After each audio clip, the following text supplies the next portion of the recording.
Here we are with box set 2, as you can see. So started on the front and round to the side. As per the first box, I've got a cover of a songbook. So this was the lyrics and tabs for Mad Not Mad album. Mad Not Mad. And that's the sheet music as well. There's a few pictures in there. This will be done like the Sigue Sigue Sputnik Ultra book I did, which will be sort of CD size as far as top and bottom, and then make it the right proportion sideways, and then it'll fit in with my box set. And on the back we've got a piece of sheet music and a list of what's in the box set, and here we are. So what I've done on this is I put in a little divider tab so I know where I am and I can go through all my stuff. So we got singles from 92 onwards. Box 1 was the up to Waiting for the Ghost Train. That was all consecutive early singles, and then this is from then on. Flexis, albums, and a pill session. So I shall go through first the next lot of singles. First single in this box is The Harder They Come.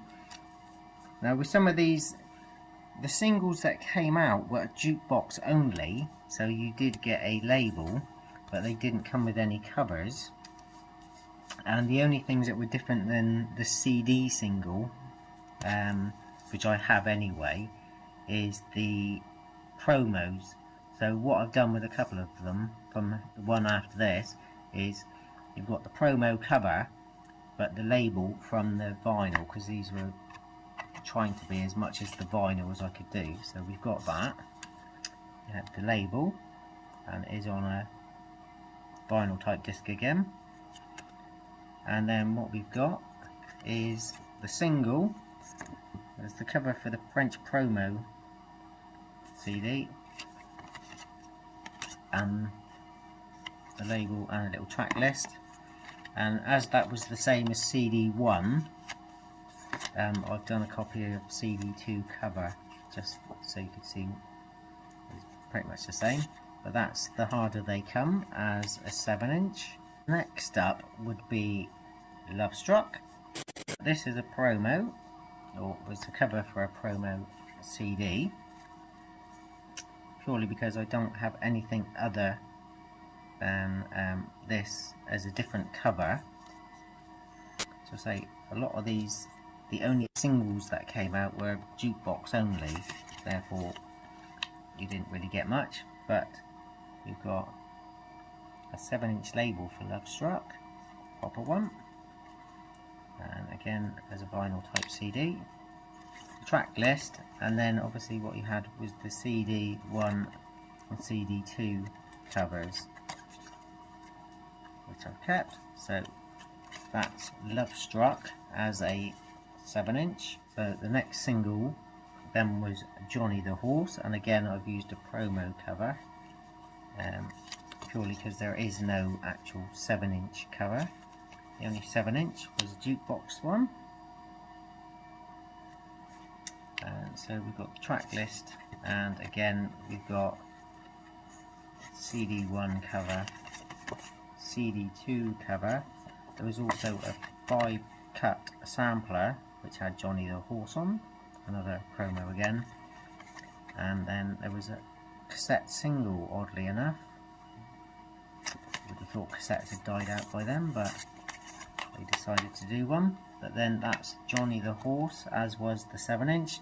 Unfortunately, obviously because it was 6 months ago I did the first lot, I have packed my vinyl away, because obviously I do still have this.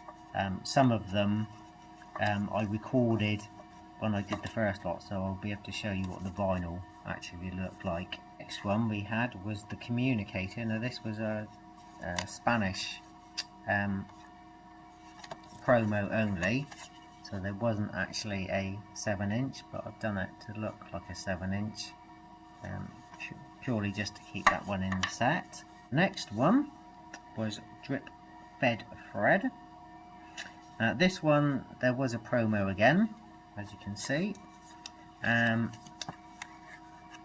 With this one, you obviously had CD1 and CD2, but they didn't actually do a 7-inch for this one at all, not even a jukebox only one, so I've had to make that one look like a 7-inch. So then we come on to Shaman Scandal. Now this one did have a 7-inch for it, and it had this Shaman Scandal dub, which only appeared on the 7-inch. So I did end up buying the CD and the 7-inch. 7-inch label was that. A side. There's a little track list in there with what was on that one. So that's the CD version of the 7-inch. Dangerman Sessions again was Girl Why Don't You. Now this one only ever appeared as a 1 CD single. There was no CD2 disc and there was no 7-inch for this one. So I've tried to keep that to look like the previous 7-inch, and there's a track list there. Then we go on to Sorry. Now this is when they changed to Lucky 7 Records and started making their covers look like old sleeves. Obviously this is actually the image, it's not actually a tear and there's not actually a sticker there. The 7-inch used the Sway and Baby Blue version, and the B-side was the original version, so you've got a track list there. The CD single cover, there was a couple of bits and pieces on the inside of that one, but the CD single cover actually had this written in this sort of jumbo marker look, and the 7-inch didn't. So that's the actual 7-inch, and that's the actual 7-inch label. And it actually appeared to have a big hole in there. It didn't really have this adapter in, it's just an image of it. Next one was NW5. Now this was a sticker, which I've actually made as a sticker on proper sticker paper. Again, the labels are made to look old, as is the cover. This writing actually went right across there, and this sticker covered it up a bit, but it sort of spoilt it, so I just compressed it in a little bit just so you could still see it and have the sticker there. And this had a German CD, and that had the It Must Be Love Wix Mix and NW5. Now obviously because it came out as a CD single, and I was doing 7 inches of the tracks, then obviously I just stuck those on at the end, and I didn't do a copy of the CD single because I've already got the original anyway. But that's what the 7-inch looked like. Mainly was really sort of working through the original singles that were vinyl and not CD singles.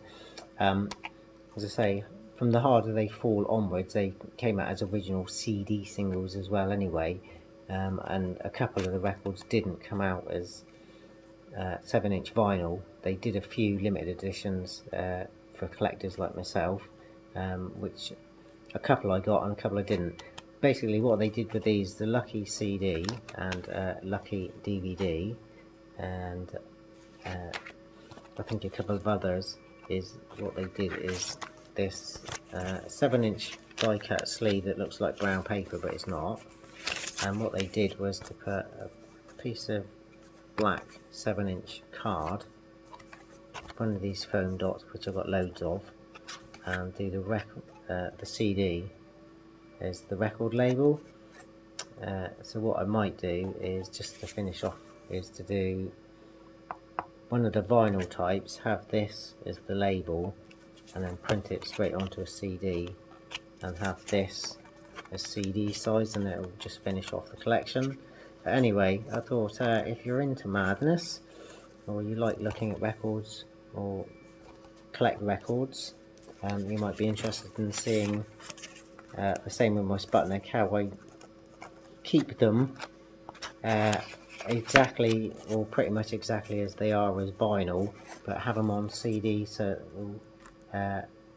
you haven't got to damage your vinyl. And with NW5 what you did get was the DVD as well, and it was a slightly different coloured label. This one was more of a sort of dark purple and this is a bit more of a reddy plummy colour. So what I've done is I've done the DVD, but I've actually printed it so it looks like a 7-inch. Basically the DVD was about the size of the hole and it was on a black card to try and match it up with the 7-inch. So I've tried to sort of have that in keeping. So that's the NW5 DVD single. Then the next one was Dust Devil from Liberty of Norton Folgate. Again, Lucky 7 have done it like an old sleeve, like a sort of old Jamaican scar sleeve. Got spelling mistakes, and this isn't offset, it's actually printed to look like that. So that was the 7-inch, which just had Dust Devil and Rodette Song. And on with Dust Devil, what we had was the 10-inch, which came in this cover.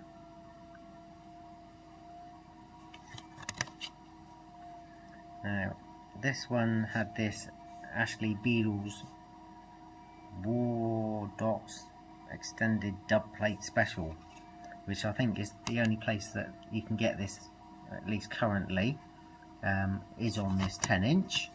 It came with that label. I think it said Foxtrot and the other side says Wolves, but obviously they're just mixes, it's just made to look old. So we've got that, and then what you had was the Dust Devil with CD single, which was more in keeping with Liberty of Norton Folgate sort of style cover, and then sort of fairly different label as well. So the CD, the 7-inch and the 10-inch was, you know, all quite different in their design aesthetic. Then the next single is Sugar and Spice. Now the singles from Waiting for the Ghost Train onwards is a bit difficult because they was higgledy-piggledy, because you had some that did have 7 inches, some that didn't have 7 inches, some that only come out as CD, some that did have a 7-inch but it was jukebox only if you wanted the single. This one was only a download only, but they did have artwork because it was a proper single, but it's just a download. So what I've done is I've tried to make a label for that one, and just came with that, Sugar and Spice and a remix of Africa. So I've made that now, try and look a bit like a single. Now with this one, and I haven't found a copy yet, there is a demo with this, it says Sugar and Space, Mike Barson demo. Don't have that one. I'm sort of definitely looking out for that one. So if we can get hold of a copy, but that was what the cover looked like, and that's what the label should look like. So it's about one track that I am missing that I'll try and get. The single was Forever Young, and they were back again to doing, albeit limited editions, 7 inches. So say they've gone from 7 inches to CD singles, jukebox 7 inches only, limited edition 7 inches, sometimes a 10-inch, then download only, and then we're back to singles. So this was the gatefold for Forever Young, and that inside came in a black sleeve with a die-cut hole, and that was the A side of the label. That was the B side of the label. And obviously, as I say, they're made to look old. Obviously that's brand new perfect printing, but it's perfectly printed to look old. And there we have the single. Now, as I say, I did put most of these away, but I will cut in some bits and pieces that I filmed previously when I was going through the vinyl, so you can see some of it, what it actually looks like.